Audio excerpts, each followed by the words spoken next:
আমি রাসেল আহমেদ আপনাদের স্বাগত জানাচ্ছি যমুনা টেলিভিশনের নিয়মিত আয়োজন 24 ঘন্টায় প্রেজেন্টেড বাই আকিজ শানশাইন। সমসাময়িক রাজনীতির বিষয়গুলো নিয়ে আমরা আলোচনা করি, আজকেও আলোচনা করতে চাই এবং আলোচনার জন্য আমাদের সাথে তিনজন অতিথি স্টুডিওতে উপস্থিত আছেন। শুরুতেই তাদের সাথে পরিচিত হয়ে নিচ্ছি। ডান দিক থেকে শুরু করছি।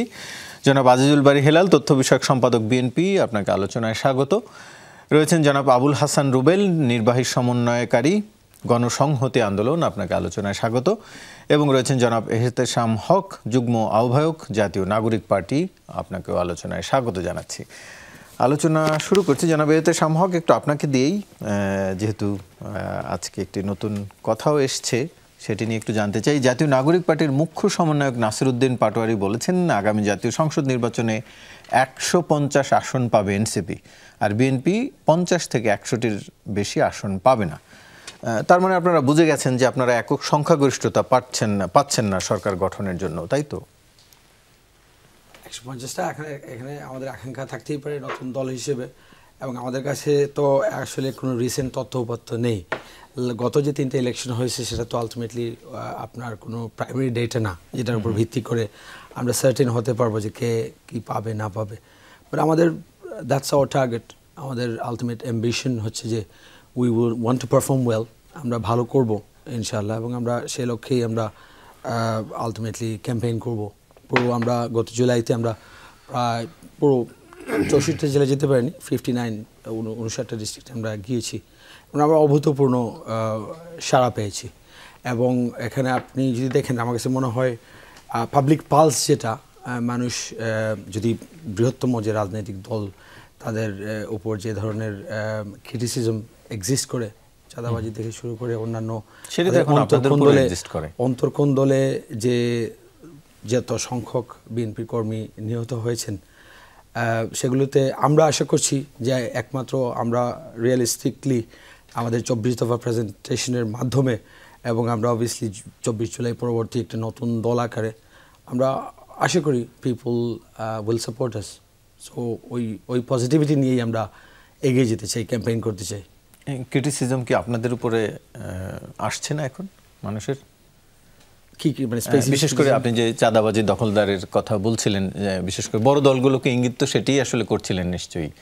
বড় দল এনসিপির কারো বিরুদ্ধে না, আমাদের ছাত্র যারা ছিল বৈষম্য বিরুদ্ধে এখানে দু একটা ঘটনা ঘটেছে, এবং যেগুলোর জন্য তারা through the rule of law তারা they have been punished, couple of them are জেলড।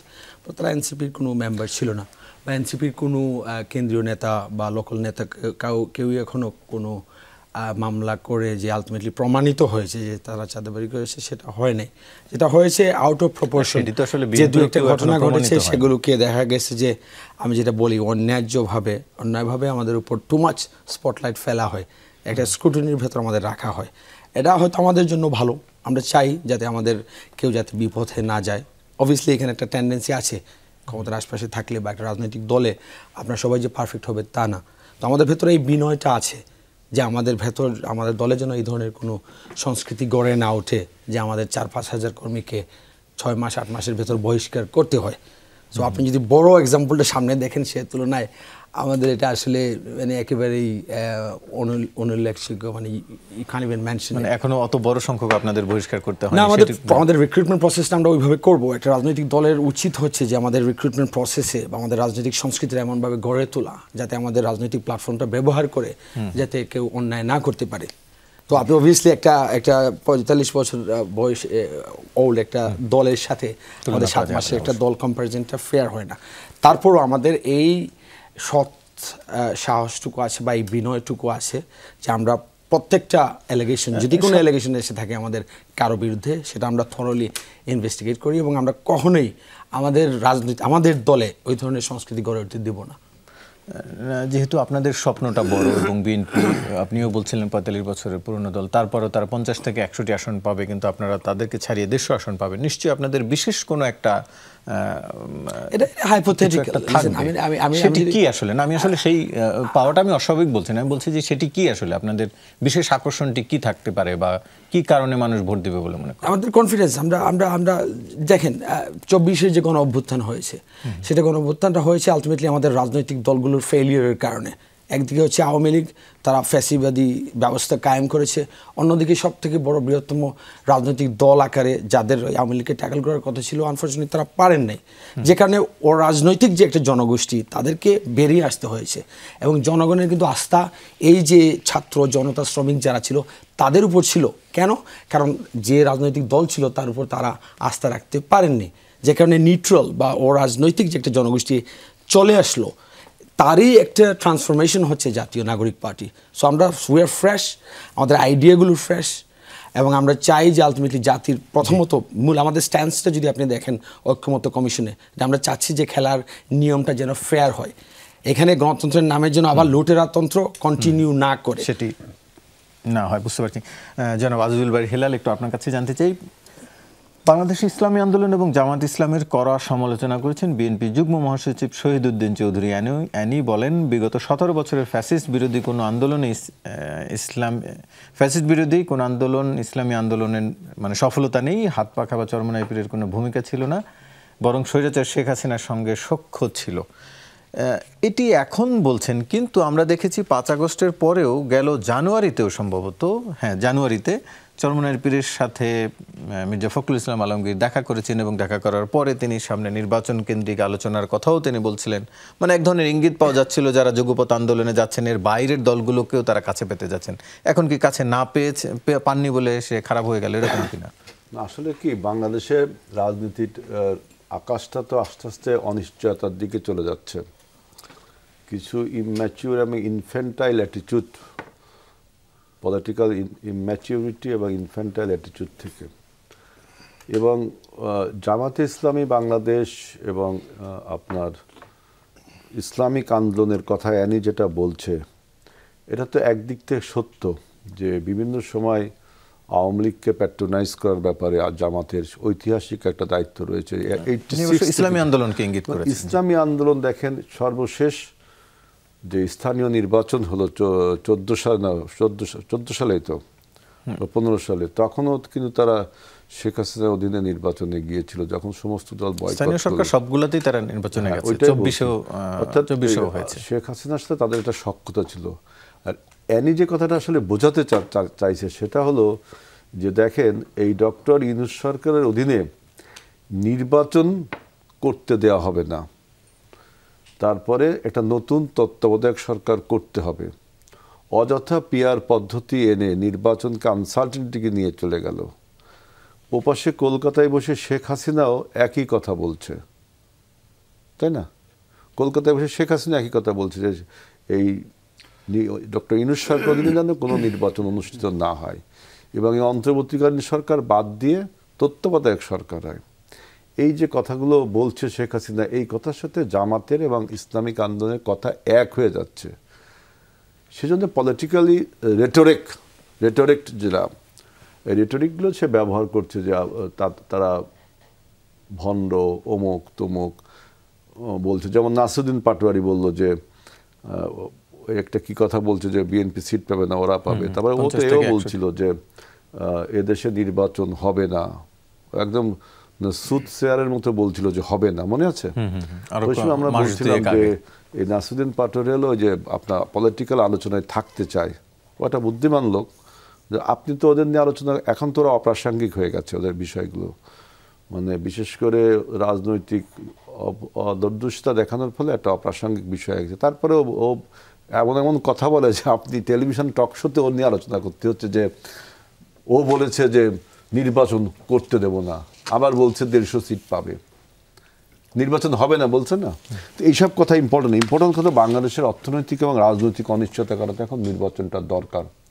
সেই নির্বাচনকে পিছিয়ে দেওয়ার জন্য, অনিশ্চয়তা করবার জন্য দেখেন জামাত ইসলাম পিআর একটা পদ্ধতি আনলো। আমি সেদিনকে কালকে বললাম যে দেখেন, জামাতের দেখবেন যারা শীর্ষ নেতা, বেশ বড় জাতীয় নেতা, এরা কিন্তু এলাকায় অত জনপ্রিয় না, ওরা ভোটে জিততে পারবে না। জিতে কিন্তু স্থানীয় কিছু প্রান্তিক নেতা জামাতের দেখবেন, ওরা কিন্তু জেতে, আমি দেখছি স্থানীয় প্রান্তিক কিছু নেতা জেতে।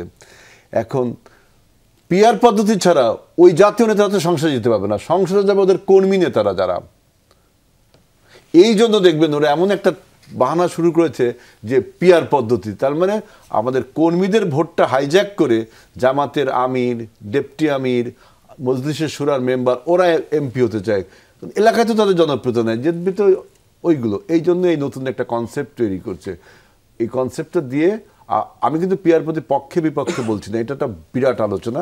এই আলোচনাটা কোনো একদিন হয়তো সমাধান হবে, করেছি বিভিন্ন সময় আসলে। হ্যাঁ, সেজন্যই বলছি যে এখন আপনি নাসিরুদ্দিন পাটোয়ারি কি বললো, অমুকে কি বললো, এটা না করলে বাংলাদেশের গণতন্ত্রের স্বার্থে 24শে গণ অভ্যুত্থানে এত মানুষ রক্ত দিল, এই রক্তের সার্থকতা এবং সফলতার জন্য আপনার নির্বাচনটা হওয়া উচিত। কে চোর, কে বাটপার, কে দুর্নীতিবাজ, কে দখল করেছে, কে দখল করে জনগণ দেখছে না, দেখে তাকে ভোট দিবে না, তাই না? আমাদের সবার এখন উচিত একটা ফেয়ার নির্বাচন কীভাবে, ফেয়ার গেমটা কীভাবে, ফ্রি অ্যান্ড ফেয়ার ইলেকশনের কথা না বলে কি যে এটা শুরু করেছে যে এনসিপি চোর, জামাত চোর, বিএনপি চোর, অমুক চোর, তাহলে কি হাসিনা ভালো? এই যে বয়ানটা হাসিনা এবং বিভিন্ন শুরু করেছে, বিভিন্ন টেলিভিশনে বক্তাদের আমি বক্তৃতায় দেখি যে আওয়ামী লীগের পক্ষে একটা বয়ান তৈরি করা শুরু করেছে যে গত 1 বছরে ইউনূসের সরকার আর 17 বছরের হাসিনার আইএমএ জাহেলিয়াতের সরকারের একটা কম্পারিজন করে বোঝাতে চায় যে হাসিনা তাহলে খুব একটা অন্যায় করেনি। এই জিনিসগুলো বুঝে রাজনীতি করতে হবে। খালি বলেন যে ফ্যাসিস্টকে তাড়াতে হবে, ফ্যাসিস্টকে বাদ দিতে হবে, আপনি দেখছেন কি শুরু করেছে যে কিন্তু এই যে ফ্যাসিস্টের বিচার, কিন্তু যদি সেই কম্পেয়ারের সুযোগটা যদি পেয়ে যায় সেটাও কি আসলে মনে হয় ব্যর্থতা যে নয়? এই বর্তমান ডক্টর ইউনূস সরকারের আমলে কোনো টাকা পাচার হয়েছে আপনার কি তাই মনে হয়? হাসিনার আমলে তো দেদারসে টাকা চলেছে, কম্পারিজনটা করবেন কেন আপনি? এই আমাদের কি একটা গুম হয়েছে, একটা গুম হয়েছে, আপনি কেন ওই কম্পারিজনটা করবেন? ওইটা ছিল তো আইএমএ জাহেলিয়াতের যুগ। ওই 17 বছরের যুগকে বাংলাদেশের ইতিহাসে অন্ধকার যুগ বলা হবে, কারণ ইউরোপের যে যুগটাকে মধ্যযুগীয় বর্বরতা বলা হতো, ওই যে 1200 সালের থেকে কত সাল পর্যন্ত মনে হয় এটা বলা হতো আপনার মধ্যযুগীয় বর্বরতা। তা আমাদের বাংলাদেশের ইতিহাসে এই 2008 সাল থেকে যেদিন বাংলাদেশ ভারতের খপ্পরে পড়ে গেল নির্বাচনে, তার থেকে এই 25 সাল পর্যন্ত এটাকে বলা হবে আইএমই জাহেলিয়াতের যুগ। এই মধ্যযুগের বর্বরতাকে, আরবের সেই আইএমই জাহেলিয়াতের যুগকে ইতিহাসে কখনো কম্পারিজনের মধ্যে আনা যায় না। এইগুলো সব লস্ট কেস। সুতরাং আজকে টেলিভিশনে, পত্রপত্রিকায় আমি দেখলাম যে এই বয়ানগুলো দিচ্ছেন, কারণ কি জানেন? এই যে আপনারা বেশি ইনফ্যান্টাইল অ্যাটিটিউড, অনভিজ্ঞতা থেকে আপনার নির্বাচনকে পিছিয়ে দিলেন, অনেক বাইনারি তুললেন, অনেক কিছু করলেন, কিছুই তো হলে না। রাজনীতি এগুলো সম্ভব না। একটা অ্যাকাউন্টেবল গভর্নমেন্ট ছাড়া, যে গভর্নমেন্টের অ্যাকাউন্টেবিলিটি থাকে না। তারপরে আবার সবচেয়ে বড় কথা, এই ডক্টর ইউনূসের সরকারের অনেক অদক্ষতা ছিল, অনেক দুর্বলতা ছিল। এই দুর্বলতাগুলো কিন্তু আপনি আমাদের রাজনৈতিক দলগুলো সাপোর্ট দিয়ে অন্তত একটা শক্তিশালী একটা সরকার আমরা গঠন করতে পারতাম, তাহলে কিন্তু আজকে আওয়ামী বয়ানটা শুরু হতো না। আওয়ামী লীগের নিষিদ্ধ, জাতীয় পার্টির নিষিদ্ধ, অন্য দলের নিষিদ্ধ, এইটা আমি পরের বার বলবো যে এগুলো কোন উদ্দেশ্যে করা হচ্ছে, কিভাবে আওয়ামী বয়ান আপনার রাজনীতির মাঠটাকে ফাঁকা করতে চাচ্ছে, আবার জামাত নির্বাচনে যেতে চাচ্ছে না। এই বিষয়টা আমি আবারও আসছি, তবে তার আগে একটু আবুল হাসান রুবেল আপনার কাছ থেকে জানতে চাই যে এবি পার্টির চেয়ারম্যান মুজিবুর রহমান মঞ্জু তিনি একটি মন্তব্য করেছেন, কয়েকটি রাজনৈতিক দলের জেদ এবং ভুলের কারণে নির্বাচন হুমকির মুখে পড়তে পারে। আপনারা কি সেরকম কিছু দেখছেন? প্রথমত বলি যে মানে যে কোনোভাবেই আসলে একটা হুমকি তৈরি হতে পারে, সেটা তো বিভিন্নভাবে হতে পারে, কিন্তু এখনো পর্যন্ত বাংলাদেশের যে আসলে লক্ষ্য, সেই লক্ষ্যের জায়গাটা যদি আমরা প্রথম থেকে দেখি যে বাংলাদেশে এই পর্যন্ত গণ অভ্যুত্থান পরবর্তীকালে আমরা যে কথাটা বলছিলাম যে আসলে বাংলাদেশে একটা এই অভ্যুত্থানের ভেতর দিয়ে একটা সংস্কারের আকাঙ্ক্ষা তৈরি হয়েছে। বাংলাদেশের জনগণ বহুদিন ধরে নির্বাচনের ভেতর দিয়ে একটা সরকার নির্বাচন করতে পারেন না, ভোট দিতে পারেন না, একটা নির্বাচিত সরকারের আকাঙ্ক্ষা তৈরি হয়েছে। এবং এই যে বিপুল গণহত্যা, বিপুল আত্মত্যাগ এবং রক্তপাত, তার বিচারের একটা প্রশ্ন এখানে আছে। এই তিনটাই হচ্ছে আমাদের একটা জাতীয় স্বার্থের জায়গা থেকে এটা খুবই গুরুত্বপূর্ণ জায়গা। এখানে যদি আসলে কেউই, মানে যে কেউ, এটা আমি বলবো যে যে কেউ যদি এই জিনিসটাকে আসলে ঠিকঠাক মতো উপলব্ধি না করতে পারেন, তাহলে আসলে একটা বড় ধরনের গর্তে পড়ার সম্ভাবনা আসলে আমাদের আছে। এটা ধরেন আপনি একটা বলছেন যে আমরা ঐকমত্য কমিশনে ধরা যায় যে অনেক দিন ধরে একটা জুলাই সনদ তৈরি করলাম, এখন এই জুলাই সনদটা কিভাবে আসলে বাস্তবায়িত হবে, এই বাস্তবায়নের প্রক্রিয়া নিয়ে যখন আসলে দলগুলো বসছে তখন দেখা যাচ্ছে ভিন্ন মাত্রা এমন একটা জায়গায় চলে যাচ্ছে যে দুজন দুই মেরুতে চলে যাচ্ছে। তাহলে এই জায়গায় গেলে যেটা হবে যে সেটা হচ্ছে আপনার জন্য একটা বড় ধরনের সমস্যা সংকুল জায়গায় হাজির হবে।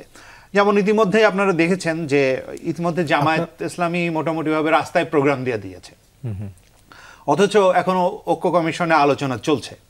ঐক্য কমিশনে আলোচনা চলমান থাকা অবস্থায় তারা যখন আসলে রাস্তায় প্রোগ্রাম দিয়ে দিচ্ছেন, তার মানে হচ্ছে যে আয়দার হচ্ছে তারা ওই তাদের যে প্রস্তাব মানে বাস্তবায়ন প্রক্রিয়া সম্পর্কে সেটা সবাইকে গ্রহণ করতে হবে, না হলে আসলে মানে তারা মানবেন না এটার বার্তা দিচ্ছেন, অথবা এমন একটা বার্তা দিচ্ছেন যে তারা মানে দেশে অস্থিরতা সৃষ্টি করতে চান বা এরকম কিছু। এটা কোনো ভালো বার্তা নয়। অন্যদিকে আমরা দেখি যে মানে বিএনপির দিক থেকে এটার সমস্যাটা কোথায়? বিএনপির দিক থেকে এটার সমস্যাটা হচ্ছে যে বিএনপি একটা মৌলিক বিষয়টা আসলে বিবেচনা করছে না। যখন আপনি একটা সংবিধানের মৌলিক সংস্কার করেন সেটা কিন্তু একটা সংশোধনীর মাধ্যমে করা যায় না। একটা সংশোধনীর মাধ্যমে মৌলিক সংস্কার করার অসুবিধাটা হচ্ছে যে এইটা ভবিষ্যতে একটা সংবিধানের যে মৌল কাঠামো সেই মৌল কাঠামোর বিরোধী হওয়ার ফলে হ্যাঁ এটা বাতিলযোগ্য হয়ে যেতে পারে, ফলে ভবিষ্যতে আদালত এটা বাতিল করে দিতে পারে। ফলে এখনকার এই সমস্যাটা কিন্তু আছে। হ্যাঁ, জামায়াত ইসলামী যেমন কনস্টিটিউশনাল অর্ডারের কথা বলে আসলে জনগণের রায়কে পাশ কাটাতে চাচ্ছে, বিএনপি আমি মনে করি যে একটা মৌলিক জায়গাটা বুঝতে তারা অক্ষম হচ্ছেন যে এখানে একটা মৌলিক সংস্কার করার জন্য একটা সংশোধনী যথেষ্ট নয়। আবার একইভাবে আমি মনে করি যে এনসিপি যে দাবিটা করছে সেটা হচ্ছে যে গণপরিষদের দাবি, সেই গণপরিষদের দাবিতে একটা সমস্যা আছে। একটা গণপরিষদ যখন আপনি নির্বাচন করেন তখন তাকে আপনি আগে থেকে নির্দিষ্ট করে দিতে পারেন না যে আপনি কি করতে পারেন এবং কি করতে পারেন না। ফলে আমরা যেটা প্রস্তাব করেছিলাম যে এর একটা মাঝামাঝি পথ আসলে আমাদের বেছে নেওয়া উচিত। আমরা এই একদিকে হচ্ছে কনস্টিটিউশনাল ধারাবাহিকতা অক্ষুণ্ণ থাকুক, অন্যদিকে আবার এই যে মৌলিক সংস্কার করা, এই মৌলিক সংস্কার করার এখতিয়ারটা যাতে আবার এই আগামী সংসদের উপরে থাকে। ফলে আগামী সংসদটা যাতে এমনভাবে হয় যাতে মৌলিক সংস্কারও সে করতে পারে, সরকারও পরিচালনা করতে পারে। এই জন্য আমরা একটা সংস্কার পরিষদ বা সংস্কার সভা এরকম বিভিন্ন নামে তারা বলা যেতে পারে, এবং আপনি কোনো নাম না দিলেও যদি এই বিষয়ে সবাই একমত হয় যে আগামী সরকার এই দুইটা কাজ একসাথে করবে, তাহলে আসলে এই সমস্যাটার সমাধান করা সম্ভব। সেই রকম জায়গায় আসলে আমরা মনে করি যে একটা ধরনের ঐক্যমতের জায়গায় সবাই যদি আমরা আসি, এটা কিন্তু আমরা আমাদের দলের জায়গা থেকে বলছি না, আমাদের দলের জায়গা থেকে আমাদের যে দাবি ছিল সেই দাবির কথাও আমরা আর উল্লেখ করছি না। আমরা বলছি এটা একটা জাতীয়ভাবে যদি আমরা একটা ঐক্যমত্যের জায়গায় আসি যেটাতে আসলে সংঘাত এড়ানো যায়, নির্বাচন যাতে আর কোনোভাবে কোনো ধরনের সমস্যার মুখোমুখি না হয় এরকম পরিস্থিতি যাতে সৃষ্টি করা যায়, সেই রকম একটা জায়গায় আমরা সকলে মিলে যদি আসি তাহলে আসলে এই সংখ্যাটা থাকে না। 9টি দল যে উদ্যোগ নিচ্ছে জুলাই সনদের, আপনারা সেই অন্যতম তাদের মধ্যে একজন উদ্যোক্তা, সেক্ষেত্রে কতটা সাড়া পাচ্ছেন বা কি আপনারা করতে চাইছেন? মানে আমরা যেটা করতে চাচ্ছি এই যে এটাই করতে চাচ্ছি যে আসলে কিভাবে এটা সমস্যাটা সমাধান করা যায়, কিভাবে একটা জাতীয় ঐক্যমত্যের ভিত্তিতে আসলে এটার সমস্যাটা সমাধান করতে হবে। কারণ আমরা তো এখন একটা গণ অভ্যুত্থান করেছি, কিন্তু গণ অভ্যুত্থান তো একটা মানে ধরেন একটা ভায়োলেন্ট ব্যাপার। এখন নতুন করে একটা ভায়োলেন্স তো আসলে আমরা তৈরি করতে পারি না। তাহলে আমরা ঐক্যমত্য কমিশনে বসেছি, সেটা হচ্ছে যে আমাদের ভেতরে যাতে আলাপ আলোচনা সমঝোতার জায়গাগুলো পরিষ্কার হয়, যাতে ডায়ালগের ভেতর দিয়ে এটার সমস্যার সমাধান হয়। এইটা সংস্কার কমিশনে বসেই আসলে পুরো আলোচনাটা করে ফেলা যায় না, কারণ হচ্ছে ওইখানে অনেক ধরনের মানে ধরেন আপনার জায়গা রক্ষা করার একটা ব্যাপার থাকে, আপনার পজিশন রক্ষা করার একটা ব্যাপার থাকে। ফলে আমরা একটা উদ্যোগ নিয়েছি যাতে সকলে মিলে একটা জায়গায় আমরা আসতে পারি যেটা আসলে সকলের জন্য বাস্তবায়নযোগ্য। এবং এটা ধরেন আমরা প্রাথমিকভাবে 9 দল বসেছি, কিন্তু এটা মানে এটা না যে আমরা এই 9 দলই আলোচনা করছি। আমরা এরপরে বিএনপির সঙ্গে বসবো, জামাত সহ অন্যান্য যারা আছেন, বামপন্থী সংগঠনগুলো যারা আছেন, সকলের সঙ্গেই আমরা বসবো এবং বসার ভেতর দিয়ে এমন একটা জায়গায় আমরা জাতীয় ঐক্যমত্য সৃষ্টি করতে চাই যাতে আগামী যে আমাদের গণতান্ত্রিক উত্তরণ, এই গণতান্ত্রিক উত্তরণটা মানে নিষ্কণ্টক হয়। জি, আমরা আলোচনায় আবারও ফিরবো, তবে তার আগে একটি বিরতি নিয়ে আসি। দর্শক সঙ্গেই থাকুন, ফিরছি কিছুক্ষণের মধ্যে।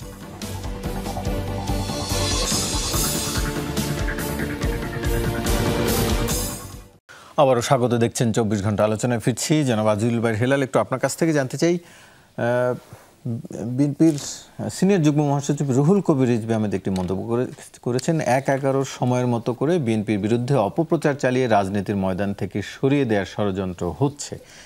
এটি আসলে কোনটিকে ষড়যন্ত্র? আমরা কিছুদিন আগে এক ধরনের মিডিয়া ট্রায়ালের কথা, অভিযোগের কথা শুনেছিলাম। সেটি কি আসলে এই যে বিএনপির বিরুদ্ধে যে অভিযোগ কিছুক্ষণ আগে এহতেশাম হক করেছিলেন বিভিন্ন জায়গা থেকে এলাকা ভিত্তিক, সেইটিকে অভিযোগ বলছেন না কি আসলে কোনটি ষড়যন্ত্র? এই জায়গাটা হচ্ছে কি যে প্রথমে আমি বলি যে দেখেন 5ই আগস্টের পরে আমরা সবাই বললাম আওয়ামী লীগকে দল হিসেবে ব্যান করতে হবে, আওয়ামী লীগ নামে কোনো দল থাকবে না, আওয়ামী লীগকে নিষিদ্ধ করতে হবে, তবে বিচারিক প্রক্রিয়ার মাধ্যমে আমরা বলেছিলাম।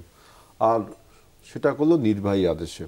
আমরা এখনো আমাদের এই দাবিতে বল যে বিচারিক প্রক্রিয়ার মধ্যে করতে হবে। আমাদের প্রেসিডেন্স আছে যে জামাতকে নির্বাহী ক্ষমতায় বন্ধ করতে চায়, জামাতকে আরও আপনি বেশি ক্রেডিট শক্তিশালী করে ফেলেছেন, এটা অন্যায়। পরবর্তীতে যদি আপনার চ্যালেঞ্জ হয় তাহলে আপনার এটা ঠিক না, অর্থাৎ বিচারিক প্রক্রিয়ার মাধ্যমে। আর যেহেতু আমাদের আইসিটি কোর্টে বিচারের একটা অ্যাক্ট আছে, 1 বছর পরে আমি দেখলাম জাতীয় পার্টিকে নিষিদ্ধ করার কথা বলছে, যে কি স্বৈরাচারের দোসর, এবং 14 দল।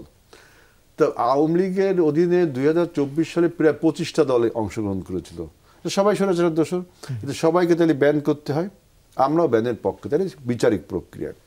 এখন এদের সবাইকে যদি ব্যান করেন, আর জামাত আর বলে কি আমি পিআর ছাড়া নির্বাচনে যাব না, তাই নির্বাচনটা রাজনীতির মাঠটা ফাঁকা হয়ে গেল না, নির্বাচনটা অনিশ্চিত হয়ে গেল না, তাহলে আমাদের সার্বভৌমত্ব এবং 24-এর গণঅভ্যুত্থান ব্যাহত হয়ে গেল।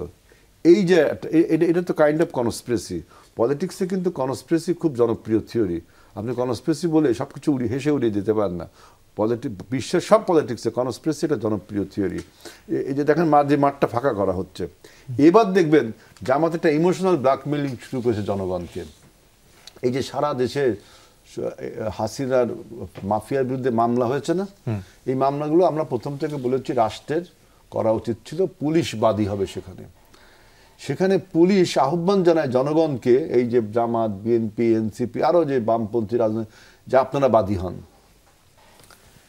এখন মাথামোটা পলিটিশিয়ান কিছু আছে, তারা তো সুবিধা লাভের জন্য হইল এই বাজিটা, হলে জামাত শুরু করলো জনগণের কাছে, ওই আওয়ামী লীগের কাছে, যে দেখছো তোমাদের নামে কে মামলা দিচ্ছে, কে তোমাদেরকে হয়রানি করছে, অতএব আসো আমার দলে, আমি তোমার শেষ আশ্রয়স্থল। এইভাবে জামাতের ভোটটা নেওয়ার জন্য এই ব্ল্যাকমেলিংটা শুরু করেছে। ডাকসুতে কিন্তু এর একটা প্রতিফলন আপনি দেখেছেন, যে 17 বছর ছাত্রলীগ আর ছাত্র শিবির যে ক্যামোফ্লেজ করে থাকতো ছাত্র শিবির, এবং 5ই আগস্টের পরে ছাত্রলীগ ঢুকে গেছে ছাত্র শিবিরের মধ্যে। 5ই আগস্টের আগে ছিল ছাত্র শিবির ঢুকেছিল ছাত্রলীগের মধ্যে। এনাদের যৌথ প্রযোজনায় ডাকসু নির্বাচন নিয়ে অনেক কথা বলতে পারি। এখন আর একটা দেখবেন যে আমাদের দল বিএনপি কিন্তু ঘোষণা দিয়ে বলছে যে আমরা যখন প্রান্তিক পর্যায়ে কমিটি করি, যে পতিত ফ্যাসিবাদের কেউ যেন আমাদের কমিটিতে না আসতে পারে, আমরা কিন্তু ঘোষণা দিই এগুলো, এবং কেউ যেন না আসতে পারে যথেষ্ট পদক্ষেপ নিই। জামাতের কিন্তু এই সমস্ত কমিটি কিন্তু দেখবেন প্রকাশ্যে ওরা কোনো কমিটি করে না, ওরা প্রকাশ্যে আমরা যেমন সম্মেলন করি, ওই যে দ্বিবার্ষিক সম্মেলন, ত্রিবার্ষিক সম্মেলন, তারপরে আবার ভোটাভুটি হয়, অনেক সময় গন্ডগোল হয়, সেই ভোটে অনেক কিছু হয়, পলিটিক্যাল কালচার। ওরা কিন্তু গোপনে গোপনে করে, ওরা রাতের বেলা বসে নিজেদের মধ্যে একটি মজলিসের সুরা ঠোরা আছে, এই যে একটা কমিটি নির্বাচন করে দেয়। এখন আর মানুষকে বলে যে ওদের দল গণতান্ত্রিক না, নিজেরা ওই যে রাত্রেবেলা বসে ভোট করে, ওটা গণতান্ত্রিক।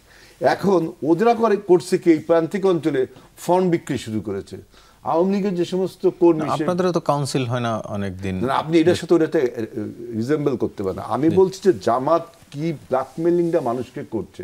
আমরা বলছি যে আমাদের তৃণমূল পর্যায়ের কমিটিতে যেন আওয়ামী লীগের দোসর ঠোসর না থাকতে পারে। ওরা করছে কি, এই সুযোগে আমরা যদি এই ঘোষণা দিছি, মাঠে ওরা করছে কি ফর্ম ছাড়া শুরু করছে, যে আওয়ামী লীগ রিক্রুটমেন্ট, আওয়ামী লীগের ওই লোক দেখা যাচ্ছে এলাকায় থাকে না, এত অন্যায় করছে, এলাকা ছেড়ে চলে গেছে, কিন্তু জামাতের ফর্ম ফিল আপ করেছে, জামাতের মধ্যে একটা অ্যাফিনিটি বাড়ছে, জামাত এইভাবে আওয়ামী লীগকে পুনর্বাসন শুরু করে দিচ্ছে। এই জন্যই বলছি যে এই যে ইমোশনাল ব্ল্যাকমেইলিংটা এবং পলিটিক্যাল ব্ল্যাকমেইলটা জামাত শুরু করেছে, এর ফল ভালো হবে না। আর আমি একটু এই যে রুবেলের কথাটা বলতে চাই, যে জুলাই সনদ বাস্তবায়নের জন্য আমরা কতটা কর্ডিয়াল বলেন। জুলাই সনদ বাস্তবায়নের জন্য আমরা অন্তত 3টি পথ দেখিয়েছি, কিন্তু একটা সনদ বাস্তবায়ন, কিন্তু সবটাই তো আপনারা সংসদে গিয়ে করতে চান না। আপনি শোনেন আগে আমার কথা, ল কি, আপনি যদি আনলফুল কিছু বলেন সেটা পরে চ্যালেঞ্জ হবে, তাহলে আমাদের জুলাই সনদ একটা প্রশ্নবিদ্ধ হবে। আমরা বলছি যে যদি এখন লয় যদি সব সময় চূড়ান্ত বিবেচনা হয় তাহলে বিগত নির্বাচনগুলো কি সমস্যা ছিল? তারা তো সংবিধান মেনে নির্বাচন করেছে। এই যে যে নির্বাচনকে এখন সবাই অভিযোগ করছে, সেই নির্বাচনটা লয়ের অজুহাত দিয়েই তারা নির্বাচন করেছে। নির্বাচনের সাথে জুলাই সনদকে আপনি একটার সাথে একটা মিল পাবেন, এটাও তো আপনারা লয়ের কথাই বলছেন। সম্পর্ক তো করতে ঠিক আছে, আপনি চায়ের মধ্যে থাকেন। আপনি জুলাই সনদ হলো commitments of the political party, how to develop the country, how to run the country in future. 90-এর সেই ত্রিজাতীয় জোট সেটিও তো কমিটমেন্ট ছিল না, সেই তিন জাতীয় জোটের কমিটমেন্ট সব রাখা হয়েছে। শুধু রাখা হয়নি কোনটা জানেন? যে একটা পরে সংস্কার কমিশন করছিল। ইতিহাসটাকে সবার জানতে হবে।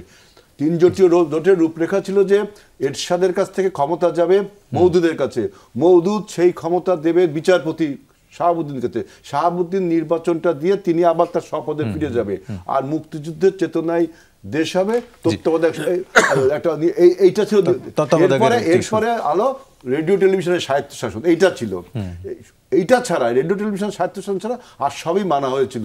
যেটা হয়েছিল নির্বাচনের পরে যখন সংস্কার কমিটি করে 2-4টা ওই যে ওই সরকার, তত্ত্বাবধায়ক সরকার, সেই সংস্কার কমিটিগুলো বাদ দেন। আপনি মূল বক্তব্যে আছেন, আপনি আমার জুলাই সনদটা বলতে দিলেন না।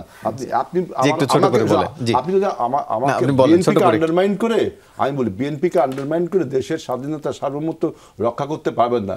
বিএনপি একমাত্র স্বাধীনতা সার্বভৌমত্ব রক্ষা করার কবচ, জনগণ রক্ষা করার একমাত্র কবচ, জনগণ এখন বোঝে। সেজন্যই বলছি জুলাই সনদকে বাস্তবায়ন করবার জন্য আমরা বলেছি যদি সংবিধান সংশোধন করতে, ও যেটা বলছে সংবিধান যদি সংশোধন করতে হয় তাহলে কি আপনি সংসদে না যেতে পারবেন? তাহলে সংসদে যায় সেটা করতে হবে। যেটার সংবিধান সংশোধন করার প্রয়োজন নেই সেটা আপনি নির্বাহী আদেশে প্রেসিডেন্ট অর্ডারে এখনই করতে পারেন। তাও যদি আপনার মনোপুত না হয় তাইলে আপনি সুপ্রিম কোর্টের রেফারেন্স চান, তাও যদি আপনার মনোপুত না হয় আমরা বললাম যে আপনি একসাথে গণভোট এবং জুলাই সনদ ওই যে জাতীয় নির্বাচন একসাথে করেন।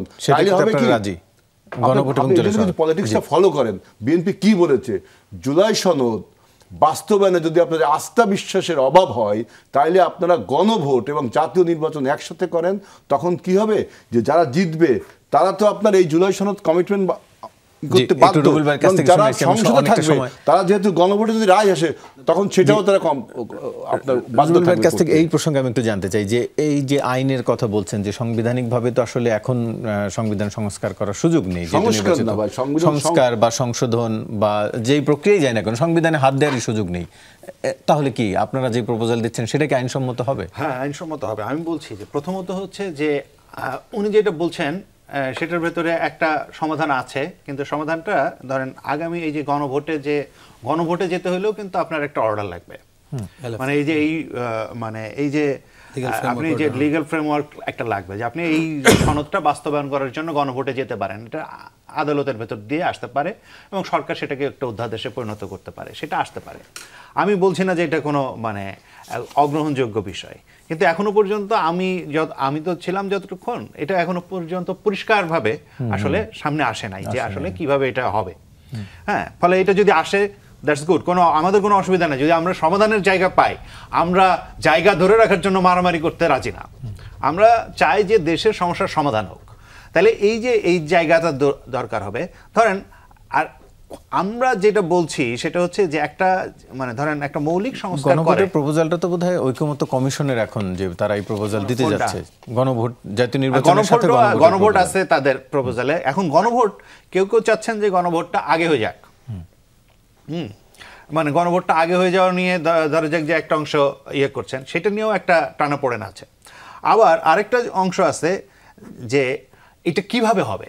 যেমন এখন জামায়াতে ইসলামী কিংবা এমনকি ঐক্য কমিশনেরও একটা প্রস্তাব হচ্ছে কনস্টিটিউশনাল অর্ডার দেওয়া হবে।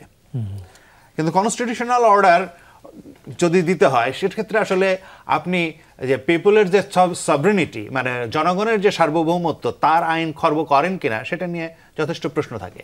কারণ হচ্ছে যে প্রথমত হচ্ছে যে এই সরকার সংবিধান রক্ষার শপথ নিয়ে নির্বাচিত হয়েছে, সে আরেকটা কনস্টিটিউশনাল অর্ডার জারি করতে পারে কিনা এই কনস্টিটিউশন স্থগিত করে, সেটা একটা তার আইনি দিক।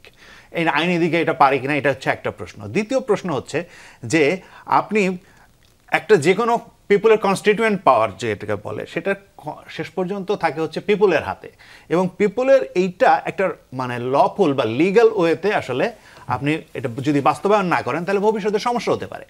ফলে আপনি এখন যদি এইটা করেন ভবিষ্যতে এটা বাতিল হয়ে যেতে পারে, তখন আপনারা প্রত্যেকেই বিপদে পড়তে পারেন, এটার একটা সমস্যার জায়গা এখানে তৈরি হতে পারে। সেই দিক থেকে মানে আমরা যে প্রস্তাবটা মানে সবাই মিলে যে এবং আমরা যেটা গুরুত্বপূর্ণ মনে করি সেটা হচ্ছে যে কোনো প্রস্তাব যা আমরা সবাই মিলে গ্রহণ করতে পারি এবং যা আইনসম্মত, যা আসলে আইনসম্মত এবং সবাই মিলে গ্রহণ করতে পারি, সেটাই হচ্ছে সবচেয়ে ভালো প্রস্তাব।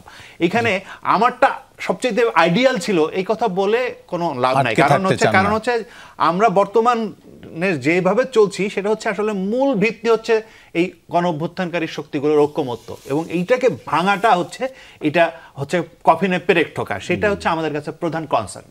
জি, একটু জানতে চাই এহতেশাম হক, ভিন্ন প্রসঙ্গে হেফাজতে ইসলামের সাথে সাক্ষাৎ করেছে এনসিপির আহ্বায়ক নাহিদ ইসলাম।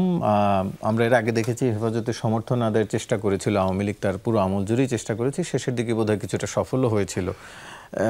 এখন আপনারাও চেষ্টা করছেন, বিএনপিও চেষ্টা করছে। ভোটের তো তারা রাজনৈতিক দল নয়, কিন্তু তারা কি খুব ভোটের হিসাবে একটা শক্তিশালী বলয় বা প্রভাব রয়েছে কিনা, সে কারণেই এতটা সবাই চেষ্টা করছে হেফাজতের কাছে যাওয়ার? না, এটা একটা কার্টিসি কল ছিল। আমরা শুধু যে হেফাজতে ইসলামের আমিরের সাথে নাহিদ ইসলাম দেখা করেছেন তা না, এর আগেও আমরা অন্যান্য দলের যারা অভিভাবক আছেন বা দলের বিভিন্ন পজিশনে যারা আছেন তাদের সাথেও নাহিদ ইসলাম রেগুলার দেখা করে। মনে করেন নাহিদ চায়না থেকে আসার পর নূরকে গিয়ে দেখতেছি, তাই এখানে আসলে মানে বেশি কিছু রিড করার তেমন কিছু নেই। আমি কয়েকটা পয়েন্ট এখানে জমেছে যেগুলো আপনি যদি আমাকে সুযোগ দেন আমি চেষ্টা করবো আলোকপাত করার।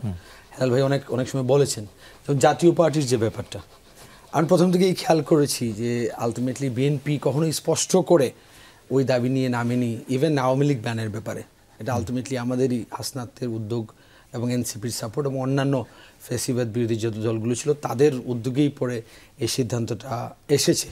ঠিক আছে, এটাও আমরা এগ্রি করি যে ফাইনালি একটা বিচার প্রক্রিয়ার মাধ্যমে আওয়ামী লীগ ব্যান হওয়ার কথা। জাতীয় পার্টি নিয়ে আপনি দেখেন বিএনপির পজিশন, জাতীয় পার্টি ক্লিয়ারলি একটা রাষ্ট্রদ্রোহী একটা দল, যে দলের প্রধান ইন্ডিয়া থেকে এসে বলছে যে বলতে পারবে না সে ইন্ডিয়াতে কি কথা বলেছে। তাদের নমিনেশন থেকে শুরু করে তাদের পুরো কলকাঠি দিল্লি থেকে নাড়া হয়, কিন্তু এরপরও এতটুকু সৎসাহস বাংলাদেশের বৃহত্তম রাজনৈতিক দলের নেই বলা যে এটা রাষ্ট্রদ্রোহিতা। এই দলের আসলে এখানকে রাজনীতি করার অধিকার আর নেই, লেট অ্যালোন আপনার গণতান্ত্রিক প্রসেসে থাকা। একটা কথা হেলাল ভাই বলেছেন যে মামলা বাণিজ্য, এটাকে আমরা বিশ্বাস করব? বা আপনারা যদি গ্রামে গঞ্জে বা শহরগুলোতে যান আপনারা দেখবেন যে অগাস্ট পরবর্তী সময়ে কারা ওই মামলার বাদী, যারা আলটিমেটলি মামলা বাণিজ্য শুরু করেছে। এক একটা মামলায় মনে করেন 100-150 জন মানুষের নাম নিয়ে পুরোটা নিয়ে একটা অর্থনীতি তৈরি করা হয়েছে। ওইটা তৈরি করেছে। আমি শেষ করি ভাই, ডাকসু নিয়ে যে তাদের যে ডিলিউশন এবং অ্যাটিটিউড খেয়াল করবেন আপনি, মানে হেলাল ভাই ওনাকে বড় ভাই হিসেবে শ্রদ্ধা করি, উনি যখন কথা বলছেন কথা বলিনি, বাট ওরা অনেকটা কন্ডেসেন্ডিং একটা, যে আমি এখানে আমরা আছি, এই তোমরা কথা বলো না, তোমরা বুঝো না ভাইয়া, এই অ্যাটিটিউড ভাইয়া, এই অ্যাটিটিউডের কারণে শেখ হাসিনার আলটিমেট পতন ঘটেছে। তো আপনি আমাকে আমার পয়েন্টগুলো শেষ করতে দেবেন এবং আপনি এটা বললেন যে আমি শিবির করি কি বিচারিক প্রক্রিয়ার কথা। না, এই যে দেখেন এই যে ট্যাগের রাজনীতি যে রাজাকার, হ্যাঁ ওই যে ঠিক শেখ হাসিনার মতো কথা বললেন, তুমি কি শিবির করো নাকি ভাইয়া? চিন্তা করেন, দ্যাটস হিজ অ্যাটিটিউড। একজন আমরা বসে কথা বলছি, কলিগ হিসেবে আলোচনা করছি, দ্যাটস হিজ অ্যাটাক লাইন। এই অ্যাটিটিউডটা একেবারে আপনার পুরো 64টা জেলায় অলরেডি ওনারা ক্ষমতায় চলে আসছেন, কেউ কথা বলতে পারবে না। যৌক্তিকভাবে বললেও না, ওনারা হচ্ছেন মুরব্বী, ওনারা ক্ষমতায় বসে যাবেন, আপনি যুক্তি দিয়ে কথা বললে হবে না। ওনারা গায়ের জোরে যেটা বলবেন আপনাকে মানতে হবে, আমাকে মানতে হবে। এখানে আমি বলি ডাকসুতেও এটা ডিলিউশন হয়েছে। ডাকসুতে এত বড় সংগঠন ছাত্রদল হেলাল ভাই করে আসছেন, ছাত্রদলের ভরাডুবি হয়েছে, সেটা নিয়ে কথা বলে না। বলা হয় আমাদের যে 6 মাস বা 7 মাস বয়সের একটা সূত্র সংগঠন তাদের পারফরম্যান্সের কথা বলা হয়, যেটা আমরা অ্যাকসেপ্ট করি, but in comparison that's the কথাগুলো বলা হচ্ছে কেন আমি তো বলি এটা বলা হয় যে আলটিমেটলি আমাদের ভরাডুবির কথা। আমি আমার পয়েন্টগুলো আমি শেষ করি।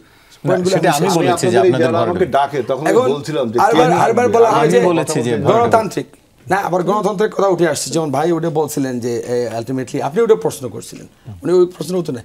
একমাত্র দল, এত বড় দল যে এই দলের নেতৃত্ব কখনোই পরিবারের বাইরে যেতে পারবে না, হেলাল ভাই বা কেউ বলতে পারবে না যে কেউ একটা কনফারেন্স করে তারেক রহমানের এগেইনস্টে চেয়ারম্যান পদে কেউ দাঁড়াতে পারবেন, এই কথাটাও বলে অলমোস্ট আপনার মানে ব্লাসফেমাস হয়ে যায়, এটা মানে বলা যাবে না, বুঝছেন? এখন আমি জাতির জন্য আমি শেষ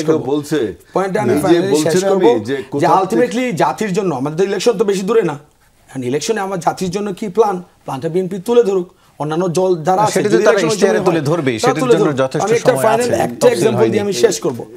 আমাদের 13% জিডিপির 13% হচ্ছে আমাদের বাজেট, 13% না, পুরো জিডিপির 13% হচ্ছে আমাদের বাজেট। ওই 13%-এর মধ্যে বিএনপির 31 দফায় 5% দিয়ে দিয়েছেন শিক্ষায়, 5% স্বাস্থ্যে, 10% আপনার অলরেডি শেষ, বাকি 3% দিয়ে পরে আপনি চালাবেন। চিন্তা করেন একটা সিরিয়াস দল তার ওই প্রপোজালে অলরেডি 10% দিয়ে দিয়েছে, ওগুলো মনে করা হচ্ছে যে ওইগুলো কেউ স্ক্রুটিনি করবে। আমরা বাজেট নিয়ে আবার সবাই কিন্তু স্ক্রুটিনি নিশ্চয়ই করবে। আরো আলোচনা করব, আজকে সেই আলোচনা যাচ্ছি না, আমরা একটু বিরতি নিয়ে আসি, আবারও ফিরবো আপনাদের আলোচনায়। দর্শক, ফিরছি কিছুক্ষণের মধ্যেই, সঙ্গে থাকুন।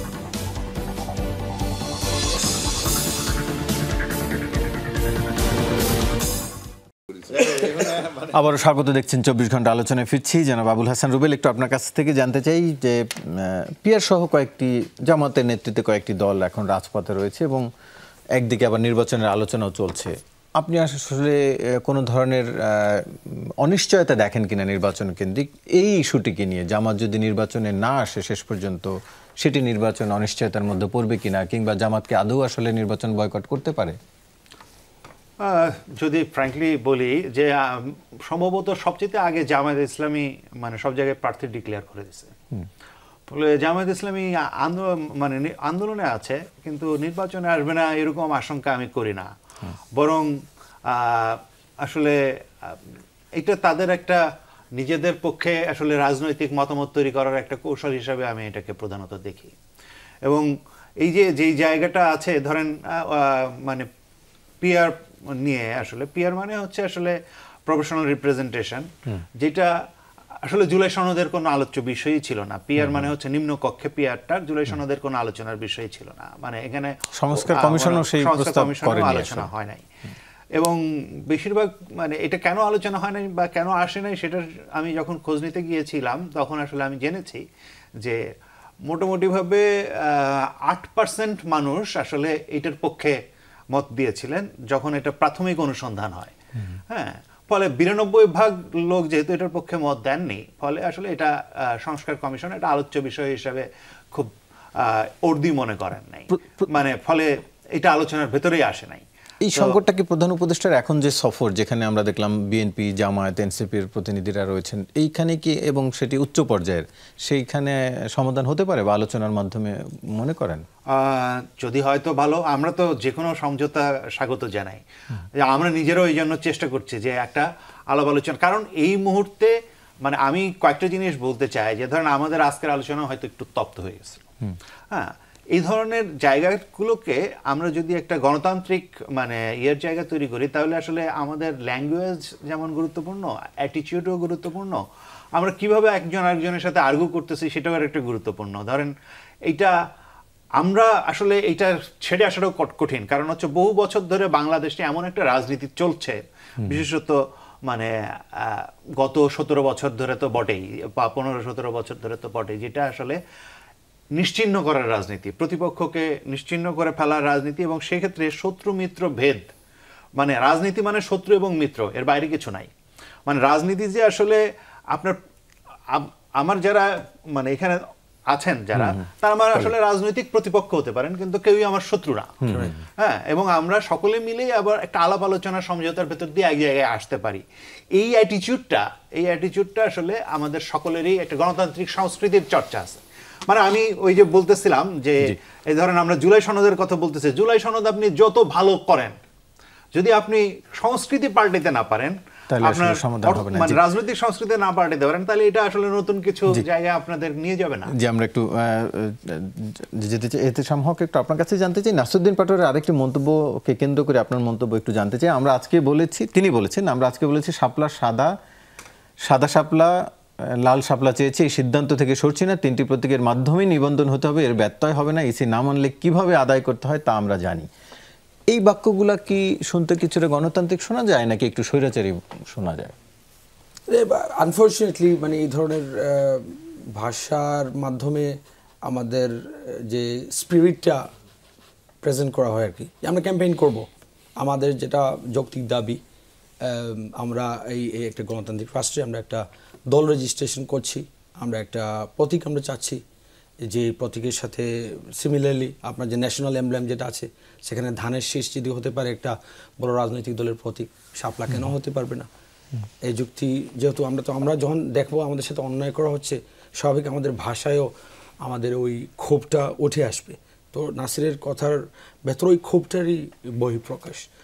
কিন্তু সেটি এক ধরনের নির্বাচন কমিশনের যে এই দায়িত্বটি নির্বাচন কমিশনের, নির্বাচন কমিশন মানে দেখেন এই নির্বাচন কমিশন আগে তারা প্রতীক ঠিক করেন যে এর মধ্য থেকে আপনারা পাবেন, তো মানে এটা আমরা আপনি নিজে জানেন এবং সবাই কম বেশি অ্যাওয়্যার আছে যে নির্বাচন কমিশন আলটিমেটলি কিভাবে সিদ্ধান্ত নিচ্ছে। আমরা নিজে প্রথমেই প্রতিবাদ করেছি যে এই নির্বাচন কমিশনটা গঠিতই হয়েছে ওই কালো আইনের মাধ্যমে, ওটা প্রথমেই আমরা কিন্তু আমাদের প্রটেস্টে রেজিস্টার করেছি। এবং নির্বাচন কমিশনের যে ভূমিকাগুলো আপনি দেখেন অলরেডি, এটা শুধু আমরা না অন্যান্য দলরাও জানে, যারা একটু অ্যাওয়্যার আছেন তারা জানেন প্রত্যেকটা প্রতিষ্ঠানকে কীভাবে একটা দল কক্ষিগত করে রাখছে। এবং ইভেন আপনার যে পুরো আমলাতন্ত্র আছে তারা তাকিয়ে থাকে বিএনপির অ্যাপ্রুভালের উপর। সো আমরা নির্বাচন কমিশনের কাছ থেকে আমরা ফেয়ার ট্রিটমেন্ট আশা করি, একটা রাজনৈতিক দল আকারে আমরা রেজিস্ট্রেশন এবং আমাদের যে প্রতীক পাওয়ার যে আমাদের অধিকার সেটাই এখানে ফুটে এসেছে। আমি রুবেল ভাইয়ের কথার সাথে এগ্রি করি। আলটিমেটলি আপনি আলোচনাতে বসলে আলোচনাটা যেন হয়ে যায় না Salahuddin versus rest of the people in ঐক্যমত্য কমিশন, যেটা আমার তুষার বলেছে যেটা সালাউদ্দিন কমিশন হয়ে গেছে। আপনি দেখবেন এটা কি গণতান্ত্রিক পরিবেশ? একটা পরিবেশে আপনার 20 জন মানুষ কথা বলছে, 16 জন 17 জন মানুষ এগ্রি করছে, কিন্তু একজন মানুষ কোনো এক ক্ষমতার বলে পুরো আলোচনার প্রসেসটাকে ডিরেল করে ফেলছেন। যেখানে 16টা 17টা দল আপনার এগ্রি করছে মৌলিক কাঠামোগত পরিবর্তনের জন্য, ওইখানে আপনি ঠোকা দিয়ে রাখলেন। গণতান্ত্রিক সবাই এক হলে যে তিনি তার মত দিতে পারবেন এমন তো না। আপনি তখন আপনার এন্টাইটেলমেন্টটা আপনি দেখেন, মনে করেন আমরা যদি 4 জন মানুষ এখানে থাকি, আমার তো ন্যূনতম রেসপেক্ট, 3 জন একজন একমত হলেই বাকি আরেকজন যে সে একই মতে না, ওইখানে তো ইন্টেনশনটা দেখতে হবে, ওইখানে তো ফান্ডামেন্টাল ছাড় দেওয়ার মাধ্যমে আলোচনা আসতে হবে সেটি বলতে চাইছেন। জি, আমরা একটু শেষ করতে হবে, সময় যেহেতু কম। জনাব আজিজুল বারী হিলাল, একটু আপনার কাছে জানতে চাই যে জাতীয় সংসদ নির্বাচনের জন্য আনুষ্ঠানিকভাবে প্রার্থী চূড়ান্ত করেছে বিএনপি এমন একটি গণমাধ্যমের খবর রয়েছে এবং ইতিমধ্যে 2 শতাধিক প্রার্থী সবুজ সংকেত পেয়েছে। তার মানে ডাকসুর পরে আপনারা এক ধরনের বুঝে গেছেন যে আর দেরি করা যাবে না, আগেভাগে আপনারা সেই সিদ্ধান্ত নিতে যাচ্ছেন। জাতীয় নির্বাচনের জন্য সেই সরকার গঠন হওয়ার আগে বলছি, 8ই আগস্ট সরকার গঠন হয়েছে, 7ই আগস্ট বলছি, এবং এই বলার ফলে কতটা ব্যঙ্গাত্মক শব্দ আমাদের শুনতে হয়েছে, কিন্তু আজকে প্রমাণ হয়েছে যে জাতীয় নির্বাচনটা কত প্রয়োজন for the interest of the democracy and আপনার সভরেনিটি। এনিওয়ে, আপনারা এখন বিভিন্ন পত্রিকায় আমি দেখলাম যে আমাদের বিভিন্ন প্রার্থীদের নাম ঘোষণা করছে, তবে এটাও ঠিক আমাদের পার্টিও দেখছে যে এলাকায় কার কেমন জনপ্রিয়তা, এই কাজগুলো চলছে সমান। ডাকসু নির্বাচনে আমরা বিভিন্ন অনিয়মের কথা তুলে ধরেছি, আজকেও দেখলাম জাতীয়তাবাদী ছাত্রদল একটা প্রেস ব্রিফিং এর মাধ্যমে অনেকগুলো অনিয়মের কথা আমরা তুলছি। আস্তে আস্তে এগুলো সব খোলসা হবে, জাহাঙ্গীরনগর বিশ্ববিদ্যালয়ের শিক্ষকরাই বলেছে, তাই না? তো যাই হোক, এখন জাতীয় নির্বাচনকে সামনের দিকে লক্ষ্য রেখে আমরা এগোচ্ছি। আমাদের ভিতর তর্ক বিতর্ক যাই হোক, কিন্তু মনে রাখতে হবে যে অভ্যুত্থানের শক্তির মধ্যে যদি অনৈক্য তৈরি হয়, তাহলে ওই যে গোপালগঞ্জে যে অবস্থা হয়েছিল, সেনাবাহিনীর ট্যাঙ্কে পালায় আসতে হয়েছিল, ওই অবস্থা যেন আমাদের না হয়। কারণ এই ফ্যাসিস্টকে আমাদেরকে মোকাবেলা করতে হবে, যে ফ্যাসিস্ট ভারতে যে পালাইছে। আমাদের এই অভ্যুত্থানের শক্তিকে ঐক্যবদ্ধ রেখে একটি গণতান্ত্রিক সরকার উপহার দিলে হবে কি, এই সরকার অ্যাকাউন্টেবল হবে। সেই সরকার যদি আপনার আবার ওই যে আপনার অনিয়ম অন্যায় করে, তারও অবস্থা এরকম হবে। আগে আমাদেরকে একটা ঐক্যের জায়গা, যেটা আমরা করেছি ঐক্যমত কমিশনের মাধ্যমে, সেখানে সবাই এক কথা বললে তো বাকশাল হয়ে যায়। সালাউদ্দিন ভাই ওইখানে যে বক্তব্যগুলো একাডেমিক্যালি দিচ্ছে, অন্য কোনো সংগঠন আপনি দেখেন সুপারফিশিয়াল একটা কথা বলে চলে যাচ্ছে, এটার কোনো লিটারেচার নেই, কিচ্ছু নেই, এটা কেন করা যাবে না, কারণ এদের তো রাষ্ট্র চালানোর অভিজ্ঞতা অন্য দলের এখনও নেই, তাই না? এত মানুষ ডিল করার অভিজ্ঞতা নেই। আপনি একটা কথা খাট করে বলে দিতে পারেন, কিন্তু এর কনসিকুয়েন্সটা কি, আপনার এর পরবর্তীতে কি হবে? আপনি একটা নিয়ম করলেন, সেই নিয়মটা যদি আপনার পরে চ্যালেঞ্জ হয়, আর আপনার যদি মনে করেন যে এই জুলাই সনদ বাস্তবায়ন করা প্রয়োজন এখনই, মানে বিফোর দ্য ইলেকশন, তো আপনি সুপ্রিম কোর্টের কাছে একটা কথা বলতে পারেন। আপনি নিজে নিজে যে একটা এগ্রিমেন্ট করছেন, এইটা কি আপনার আইনি ভিত্তি দেওয়া হলো? সুপ্রিম কোর্টের কাছে একটা কথা বলেন। আবার আমরা তো গণভোটের কথাও বললাম যে আপনার কত আন্তরিক এই বিষয়ে, যে অন্তত জুলাই সনদটা আমরা সবাই যদি সাইন করি, সবাই সাইন করে, এবং একটা ঐতিহাসিক মুহূর্তে এটা সাইন করা হবে একটা আড়ম্বরপূর্ণ অনুষ্ঠানে, এবং সেটা সংসদে ইনকর্পোরেট করবে। কেউ যাতে না মানতে পারে, মানে এর বিরুদ্ধে না জানতে পারে, যেন গণভোটের কথাও বলছি। সুতরাং আমাদের এই ঐক্যমত কমিশনে যারা আছি, আমরা সবাই ঐক্যবদ্ধভাবে আমরা আগামী নির্বাচনে একটা উৎফুল্ল পরিবেশের আয়োজন করব। জামাত যে ওই যে রুবেল একটা ভালো কথা বলছে, জামাত যে নির্বাচনে যাব না পিআর ছাড়া, এগুলো ইট মাইট বি দ্য মানে ট্রিক্স অফ পলিটিক্সের কৌশল হতে পারে, এবং রাজনীতির মাঠ গরম করার জন্য করতে পারে। কিন্তু এটার পর যদি অনড় থাকে, তাহলে বুঝতে হবে সেই ৭১-এর ট্যাবলেট তারা আবার গিলছে বাংলাদেশকে আবার একটা অনিশ্চয়তায় ফেলার জন্য। যদি এই, কারণ আলোচনার টেবিল ছেড়ে অলরেডি মাঠে তারা চলে গেছে, এইটা আবার শুনছে আলোচনার টেবিলেও আসবে। এই যে ডাবল ডিলিং, এইগুলো পলিটিক্সের জন্য খুবই খারাপ, মানুষ তাদের বিশ্বাস করবে না। আপনাদের তিনজনকে আলোচনা অংশ নেওয়ার জন্য ধন্যবাদ। দর্শক, এই ছিল আজকের ২৪ ঘন্টার আয়োজন, সাথে থাকার জন্য ধন্যবাদ সবাই।